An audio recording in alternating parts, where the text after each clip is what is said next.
Hello and welcome to Microscopic Diaries. I'm Maggie Sadigova, your host. Today we explore the gut-brain connection and how a distributed microbiome might fuel not just stomach aches and skin rashes, but depression itself. We will explore life-based story of Lala, who was struggling from digestive chaos, bloating after every meal, stabbing cramps, unpredictable bathroom trips. She forgets words mid-sentence, like her thoughts are wading through syrup. Tiny things set her off. Some days she feels flat, others volcanic. Rashes and breakouts bubbling under the surface. Low-grade joint pain, a dull backache, as if her immune system is on overdrive. In healthy times, her intestines were teeming with friendly bacteria that helped produce nutrients and keep her intestinal wall strong. Now, lab tests show a different picture. Key peacekeeper microbes are missing, and less friendly strains have overgrown. Recent studies have consistently found that people with depression harbor fewer anti-inflammatory bacteria-producing bacteria, more pro-inflammatory species, compared to healthy individuals. In Lala's case, one of those missing allies is Faecalibacterium prausnitzii, a renewed butyrate producer. This bacterium normally produces butyrate, a short-chain fatty acid that nourishes the gut lining. Butyrate acts like a soothing balm for the intestines. It boosts mucus production, fortifies the gut-tight junctions, and calms inflammation. Without sufficient butyrate, patient's intestinal barrier has weakened. Meanwhile, certain opportunistic microbes have filled the void. Unbeknownst to Lala, her gut microbiota has fallen out of balance, a state scientists call dysbiasis. As this imbalance continues, Lala's gut lining, normally a tight woven fabric, begins to fray and develop tiny gaps. Scientists sometimes call this a leaky gut. In this condition, fragments of bacteria and toxins that should remain inside the gut seep out into the bloodstream. Lala's immune system, on high alert, recognized these bacterial molecules and sound the alarm.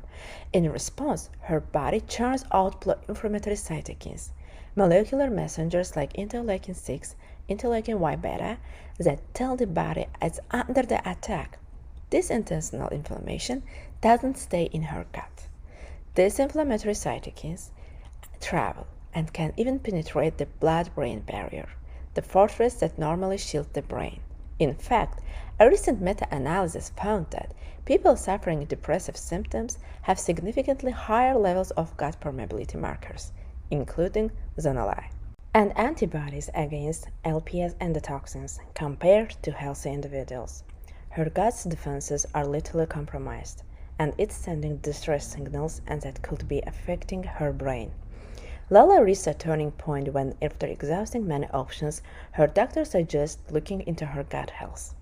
It almost sounds absurd to her. What could her digestion possibly have to do with her crippling depression? Nevertheless, Lala is desperate for relief and intrigued by the idea. She consults a nutritionist and psychiatrist who is up on the latest research. Together, they make a plan: a change in diet and a course of probiotics, essentially food and friendly microbes as medicine. They explain that this regimen aims to restore the balance in her microbiome, to reseed her gut with beneficial bacteria that produce the very compounds her body has missing. These beneficial microbes are sometimes called psychobiotics, indicating their potential to improve psychiatric health. Lala swaps out sugary, processed foods for fiber-rich vegetables, whole grains, and fermented foods like yogurt and kimchi. These fibers and fermented products are like fertilizer for her gut's microbes. She also starts a high-quality probiotic supplement containing specific strains known to influence mood, including lactobacillus and bifidobacterium. These changes don't happen overnight. Week by week, however, Lala notices subtle shifts. Her digestion improves first, less bloating, a calmer stomach, then a lightness begins to creep into her mood on some mornings, the fog lifting a bit earlier in the day. Lala's microbial allies also produce other compounds. Some churn out vitamins, neurotransmitter precursors, others interact with the vagus nerve, the communication hotline between the gut and brain, sending signals that promote calm and reward. One bacterium, Clostridium butyricum, included in her probiotic, is known for secreting amyl butyrate and elevating depression-like behaviors in mouse studies. Lala's story reflects a broader revolution in medicine. Our gut feelings and mental health are deeply intertwined with our microbiome. The latest research from 2023-2025 has cemented the idea that the gut-brain axis is not a mere curiosity but a key piece of depression puzzle. The next time when you have butterflies in your stomach or a wave of inexplicable calm, you might wonder who in your gut is writing the script of your emotions. The answer, as we reveal, is that we are never alone in how we feel. Thank you for joining me today on the Microscopic Diaries.